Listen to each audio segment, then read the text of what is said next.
नमस्कार, आप देख रहे हैं बेस्तक। मैं और रजत देवगन। आज हफ्ते के आखिरी कारोबारी सत्र में बाजार में मामला ठुस हो गया। हॉलीडे मूड पे था बाजार, इंस्टीट्यूशनल एक्टिविटी कम देखने को मिल रही थी। हम एक दिन की छुट्टी के बाद लौटे थे।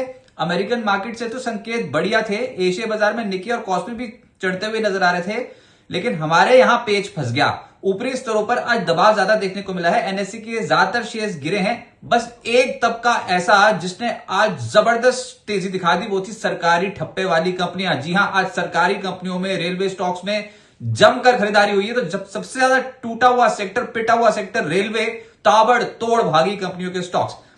पहले निफ्टी की बात करते हैं। आज ओपन हुए 26,121 के लेवल पे, 26,144 नाम मात्र का हाई। उसके बाद तो सिलसिलेवार तरीके से टूटते चले गए थे। 26,008 ये आज के दिन का लो लगाया। 26,000 के लेवल को बचा लिया वीकली बेसिस पे। 26,042 के लेवल की क्लोजिंग आई है। 99 अंक क्लोज टू क्लोज गिरकर बंद हुए, लेकिन 2 दिनों के लो को तोड़ दिया निफ्टी ने नीचे। और निफ्टी बैंक 172 अंकों की गिरावट के साथ 59,011 के लेवल पे हुआ है बंद। बड़े बड़े स्टॉक से कुछ नहीं हो रहा था। लार्ज कैप्स में बिल्कुल गेम नहीं हो रहा था, मिड कैप्स में गेम हो रहा था। सेंसेक्स 367 अंक गिरकर 85,041 के लेवल पे हुआ है बंद। मात्र 15 शेयर निफ्टी के चढ़े, 35 गिर गए। और ब्रॉडर मार्केट्स पे अगर चढ़ते हुए शेयर देखोगे तो वो है 1,285, लेकिन गिरने वालों की संख्या है 1,871। प्रॉब्लम ये थी मार्केट की। निफ्टी के गेनर्स में आज टाइटन नजर आएगा, 2% ऊपर आ गया। हिंडाल्को, नेस्ले, एनटीपीसी, सिप्ला आधे फीसदी से 1% ऊपर है। लेकिन गिरने वालों में एशियन पेंट्स 1.5% के करीब नीचे। श्रीराम फाइनेंस लगातार चढ़ रहा था, आज थोड़ा सरेंडर कर गया, 1.25% नीचे आ गया। बजाज फाइनेंस नीचे आ गया। टीसीएस, टेक महिंद्रा नीचे। तो फाइनेंशियल और आईटी दोनों में ही आज प्रॉफिट बुकिंग देखने को मिली है। एफएनओ गेनर्स में अब देखो आप सूची, है ना सरकारी कंपनियों का जलवा। आरवीएनएल 12% कब चढ़ते देखा पिछले एक साल में ढंग से, 12% ऊपर आ गया। आईआरएफसी 10% ऊपर, एमबीसीसी 5% ऊपर, टीटागढ़ का स्टॉक 5% ऊपर और नालको 4% ऊपर। फिर एफएनओ लूजर्स में एचएफसीएल 4% ज्यादा गिर गया, कोफोर्ज 0.25% नीचे, आईईएक्स, डिक्सन और पीएनबी हाउसिंग 2.25% टूटते हुए नजर आए। मिड कैप गेनर्स में आरवीएनएल 12% चढ़ा है। बार बार आपको आज रेलवे स्टॉक्स और सरकारी कंपनियों में नजर आएंगी ही। एमएमटीसी का स्टॉक आज 11.5% चढ़ा है। आईआरएफसी 10% ऊपर, हिंद कॉपर 9% ऊपर। ये तो खैर अत्यंत बाहुबली स्टॉक है। कॉपर की कीमतें, सिल्वर की कीमतें, गोल्ड की कीमतें कंट्रोल में आ ही नहीं रही है। हिंद कॉपर, क्योंकि कॉपर लगातार भाग रहा है, हिंद कॉपर भी चल रहा है, फिर 9% ऊपर आ गया। जीएमडीसी 8% ऊपर, rain industries, RailTel, Kirloskar, ferrous करीब 6% से 5% ऊपर थे। मिड कैप लूजर्स में वीआईपी इंडस्ट्रीज पिछले सत्र में चढ़ा था, आज सरेंडर कर गया, 5% नीचे आ गया। जीपीपीएल एकदम से टूट गया आज। गुजरात पिपवाव पोर्ट 4.5% नीचे। JSW holding, shopper stop, HFCL और रिलायंस पावर 4% के आसपास टूटे हैं। सेक्टर सबसे फेवरेट रहा रेलवेज। खुश हो गए सब, क्योंकि पिटा पड़ा सेक्टर तो सब फंसे पड़े हैं ऊपर। एकदम से निचले सिरों से एकदम हरियाली देखने को मिली, स्टॉक्स तेज हुए। आज निवेशकों की एक तरीके से तो लॉटरी लग गई, क्योंकि फंसे हुए शेयर्स थे, निकालने का मौका आ गया है। अब आरबीएनएल 12% ऊपर रहा, आईआरएफसी 10% ऊपर। देखिए और तेज हो जाए, हम तो कह रहे हैं, क्योंकि ना अभी भी बहुत ज्यादा ऊपरी भाव से टूटे हैं। तो ये तो अभी कुछ पहला ही ऐसा संकेत था तेजी का, ऐसा लग रहा है। लेकिन हम पिछले कुछ 2-3 ट्रेडिंग सेशन देख रहे हैं कि ये जो सेक्टर है ये आउट परफॉर्म कर रहा है ब्रॉडर मार्केट को, यानी ये बजट रिलेटेड बाइंग साफ नजर आ रही है। रेलटेल 6% ऊपर, टीटागढ़ 5% ऊपर, IRCON, Texmaco rail, rights, IRCTC returns 4%, 5%। तो ये तो आज औसत रिटर्न्स ही थे।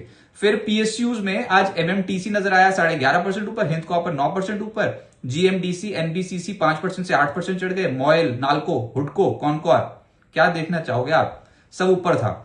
फिर मेटल्स में हिंद कॉपर ही लीड कर रहा था। हिंद कॉपर और नाल्को, वैसे हिंद कॉपर, नाल्को और हिंजिंग ये कुछ ऐसे स्टॉक्स हैं जो ताबड़तोड़ भागे हैं हाल फिलहाल की तेजी में, लेकिन भागे हैं। ये हो गया भूतकाल, अब भविष्य में आएंगे नहीं पता नहीं, लेकिन पहले ही बहुत ज्यादा तेज हो चुके हैं। तो हिंद कॉपर, नाल्को, हिंजिंग की आज भी 2%, 9% इस कैटेगरी के रिटर्न आ रहे थे। फिर एपीएल, अपोलो, एनएमडीसी, हिंडाल्को ये सब पॉजिटिव बंद हुए हैं। जो नहीं चले उसमें था आईटी, जिसमें कोफोर्ज सबसे ज्यादा टूटा है 3.5%, एलटीआईएम, एम्फेसिस, टीसीएस, टेक महिंद्रा, परसिस्टेंट, ये कुछ ऐसे स्टॉक्स थे जहां पर दबाव देखने को मिला है। और ऑटोज, यहां पर भी मुनाफा वसूली देखने को मिली। ओनो मिंडा, बजाज ऑटो 1% से 2% नीचे। फिर बॉश, टीवीएस, मोटर हीरो मोटकॉप 1% नीचे रहे। और फाइनेंशियल्स में जो एनबीएफसी बहुत उछलकूद मचा रही थी, यहां पर मुनाफा वसूली देखने को मिली श्रीराम फाइनेंस में, बजाज फाइनेंस में। फिर इंश्योरेंस कंपनी में एचडीएफसी लाइफ और बजाज फिनसर्व भी नीचे आ गए। और बॉम्बे स्टॉक एक्सचेंज भी 0.1% नीचे। आईसीआईसी बैंक, एचडीएफसी बैंक ये दबाव डाल रहे थे, यानी कि लार्ज कैप से तो बिल्कुल कुछ नहीं हो पा रहा था, क्योंकि इंस्टीट्यूशनल एक्टिविटी ही नहीं है। इसमें बहुत ही काउंटर स्पेसिफिक अप्रोच है और सारा का सारा जो मूड माहौल सुधार रखा है वो है सरकारी कंपनियों ने। अब आगे क्या होगा? हॉलीडे मूड में बाजार, बड़े निवेशकों की खरीदारी उतनी दिखती नहीं, तो बाजार में थोड़ा पेच फंसा रहेगा। बड़े जो निवेशक होते हैं, इंस्टीट्यूशनल इन्वेस्टर्स, वो ऐसे रेलवे वगैरह से शुरू नहीं करेंगे। वो जब शुरू करेंगे तो लार्ज कैप से, मेगा कैप से शुरू करेंगे पहले। तो उस दिन का इंतजार रहेगा। हो सकता है साल शुरू हो जब 2026 का, तब एकदम से एफआईज की और डीआईएस की एक्टिविटी बढ़े, पोर्टफोलियो में थोड़ा रिजेक्ट देखने को मिले, अपने पोर्टफोलियो में बदलाव करें तो कुछ स्टॉक स्पेसिफिक एक्शन देखने को मिले। और क्वार्टर 3 रिजल्ट सीजन भी धीरे धीरे नजदीक आता चला जाएगा। पहले आईटी कंपनियां रडार पर आने वाली हैं, तो हो सकता है लोअर एंड पे खरीदारी होती हुई नजर आए। लेकिन अभी तो लार्ज कैप्स में कोई भी इंटरेस्ट नहीं दिख रहा है ईयर एंड आते आते। अगले हफ्ते भारत को छोड़ के दुनिया भर के बहुत सारे देशों में स्टॉक मार्केट उनकी बंद है, हमारे यहाँ ओपन है। और हम एक दिन की छुट्टी के बाद आज आए थे, तो ऊपर हुआ ये कि निफ्टी पे और एनएससी पे गिरने वालों की संख्या ज्यादा, चढ़ने वालों की कम। शुरू में इतना खराब संकेत नहीं था, ऐसा लगा था बाजार एक रेंज में फंस जाएगा, लेकिन रेंज नहीं, वो लगातार लोअर लेवल्स पे ड्रिफ्ट ही होता चला गया, नीचे की तरफ ही जाता चला गया। तो अंत में जाके एक सपोर्ट जोन पे जहां बंद हुए, वो बहुत ही तगड़ा सपोर्ट जोन है। ये लेवल गए 26,000, तो और नीचे के लेवल के दर्शन करने तो लगभग तय ही है। जहां से शुरू हुए थे कहीं महीना पहुंच जाओ ये 25,700 25,800 के जोन पे। लेकिन अभी तक हम ये नहीं सोच रहे, अभी तक हम नहीं सोच रहे कि 25,920 और 26,000 के लेवल टूटेंगे। बहुत इंपॉर्टेंट सपोर्ट जोन है। सिर्फ हुआ ये कि आज रेलवे स्टॉक्स में खरीदारी थी, सरकारी कंपनियों के शेयर में जमकर खरीदारी थी, और अब आप धीरे धीरे करके साल के अंत की एफएनओ एक्सपायरी पे पहुंच जाओगे। जी हां, दिसंबर सीरीज की एक्सपायरी में मात्र 2 ट्रेडिंग सेशंस बचे। मंगलवार को होगी एक्सपायरी, और 26,126 160 के नीचे बुल्स की ताकत दिखती है कम। जब तक आप इस लेवल के नीचे रहोगे तो आपको दिखेगा कॉल राइटिंग बढ़ती हुई, 26,100 के स्ट्राइक पे ओपन इंटरेस्ट बढ़ता हुआ, 26,200 के स्ट्राइक पे ओपन इंटरेस्ट बढ़ता हुआ, 26,300 के स्ट्राइक पे ओपन इंटरेस्ट बढ़ता हुआ। तो ऊपर के जो जोन्स हैं वो थोड़े लिमिट हो गए हैं, इतनी स्ट्रांगली अपसाइड नहीं पकड़ सकते। बियर्स 26,235 को बचाने की पूरी कोशिश करेंगे। अगर तो 26,235 गलती से भी निकल गया अगले हफ्ते, तो गदर हो जाएगा मार्केट में, फिर तो समझना इंस्टीट्यूशनल इंटरेस्ट आ जाएगा।